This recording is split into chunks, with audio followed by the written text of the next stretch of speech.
Let me bring back again Chris Doyle. He's a Middle East commentator and the director of the Council for Arab-British Understanding. Chris, thank you again for being with us on the program. I mean, we witnessed that moment of the release of the 4 Israeli hostages. Emotional scenes on both ends, both in the hostage square in Tel Aviv and there in the Palestine square in Gaza City. What was running through your mind as you watched those images unfold? The two different worlds. You're looking at two peoples living in completely different realities.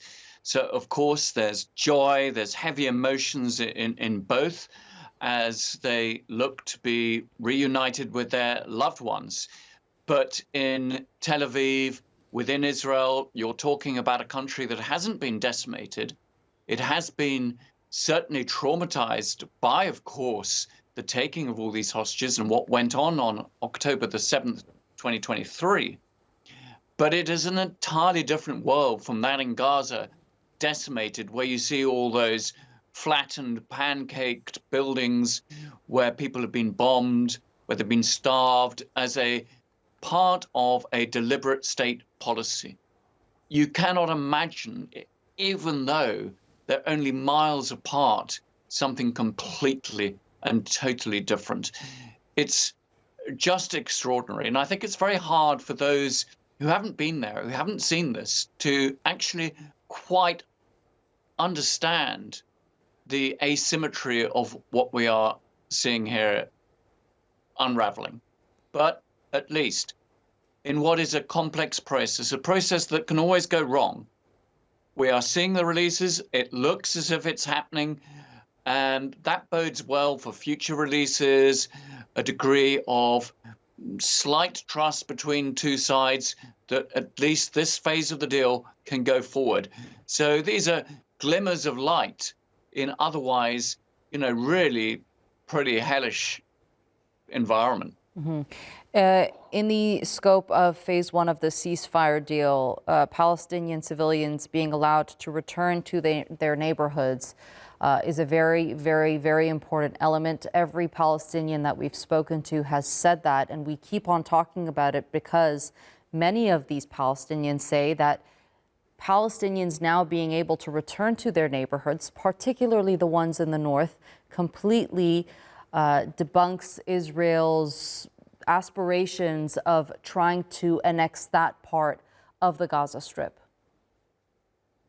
If you go back to the immediate aftermath of all of this, back in October 2023, there were so many Israeli leaders, members of the Knesset, leading journalists who said that there should be massive expulsions from Gaza, that areas of it should be emptied. Some talked of the entire population of Gaza being collectively guilty for what had happened, that they're all Nazis. So, yes, given that many in Israel wanted mass expulsions, the fact that they remain, the fact that they have not been kicked out into Egypt can be seen as some sort of success.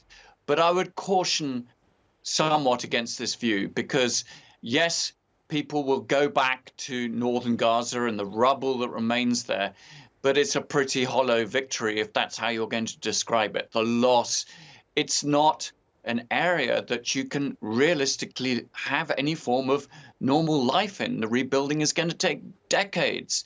So the victory, hardly. I don't really see either Israelis or Palestinians actually getting victory out of this. This is an ashes of a quite ghastly assault on Gaza. It is, I just do not feel that either Palestinians or Israelis are going to be safer at the end of this, that they're going to see more rights realized, that their lives are going to be somehow flourish more as a result of all of this. It is catastrophic, and we need to remember that. This should never have happened. We should never have got to this stage. We should never have allowed this genocide to happen. And there's no victory in trying to, think that somehow just because you're able to wave a flag at the end of all of this, that you have somehow won. You've just managed to ensure that the worst possible scenario hasn't quite happened. But really, It's just appalling what has happened, and we mustn't forget that. This should never have ever been allowed to happen. We've just received a statement from the Israeli army confirming the receiving of the 4 released hostages. They say that they're to undergo initial medical assessments following their return to Israel, and that's a confirmation from the Israeli military that they have received the 4 Israeli hostages that were released moments ago, as we can see in these latest pictures on our screens here, that took place in Palestine Square there in Gaza City. What has been a topic of conversation, Chris, has been the way that Hamas has been releasing these hostages. Now, in these pictures, we see, them dressed in proper clothing, their hair tied back. They look like they're in quite good condition. They've received little gift bags from Hamas. They have been signing certificates. For the first time, Hamas has brought them up on a podium to take pictures.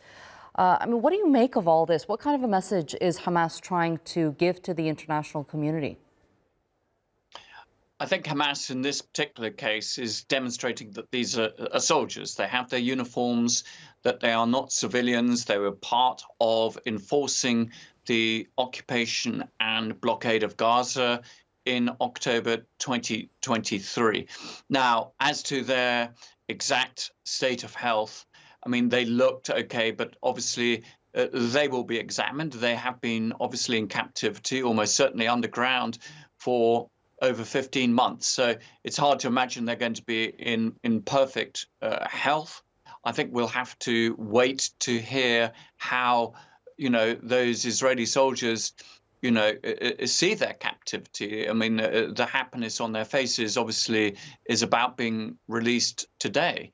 And of course, we're going to be hearing from, Palestinian detainees and prisoners being released and what sort of trauma that they may have endured in Israeli detention centers, where I remind you, of course, that torture has been rife. We've even seen videos of sexual abuse, even rape against Palestinian detainees. So all of this, I think, will pan out.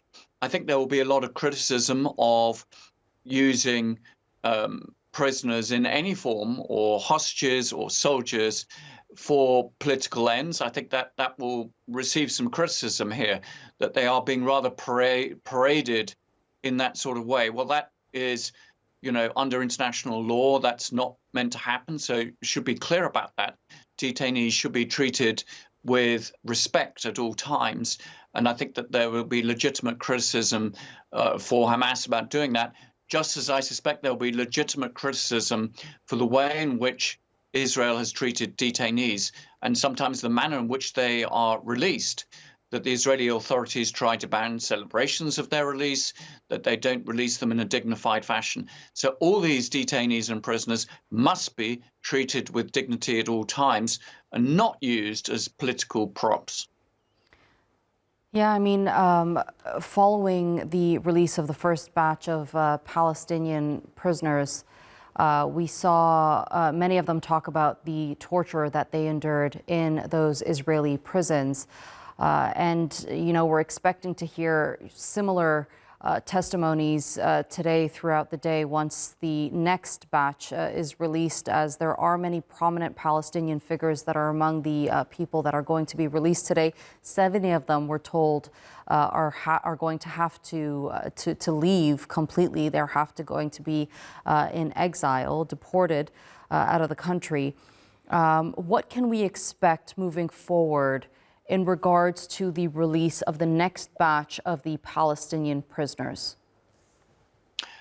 Well, I think that, the fact that it's happened today and so far it's been smooth, gives us this expectation that, the remainder of this first phase is going to go ahead reasonably smoothly. So we will see more Israeli and Palestinian prisoners released in this coordinated fashion.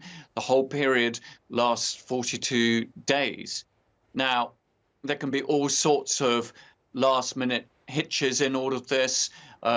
We've seen a little bit about the names and who's going to be released in all of this.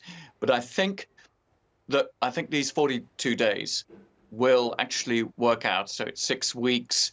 We'll see that. I think the difficulties, I've always said this, as have others, will be much later on.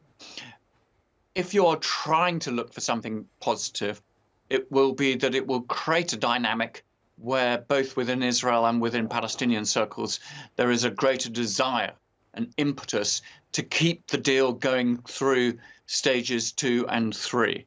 And that therefore that becomes itself a huge pressure on the Netanyahu government in particular that wants to halt this deal at the end of the first stage to keep it going. That's the optimistic scenario. But I think all the noises we're hearing from within Israel, from within the Israeli leadership, and indeed the White House under Donald Trump, indicate that it's going to be very likely that we're going to see a full Israeli withdrawal from the Gaza Strip, that we're going to see the start of a reconstruction phase in Gaza of any real meaning.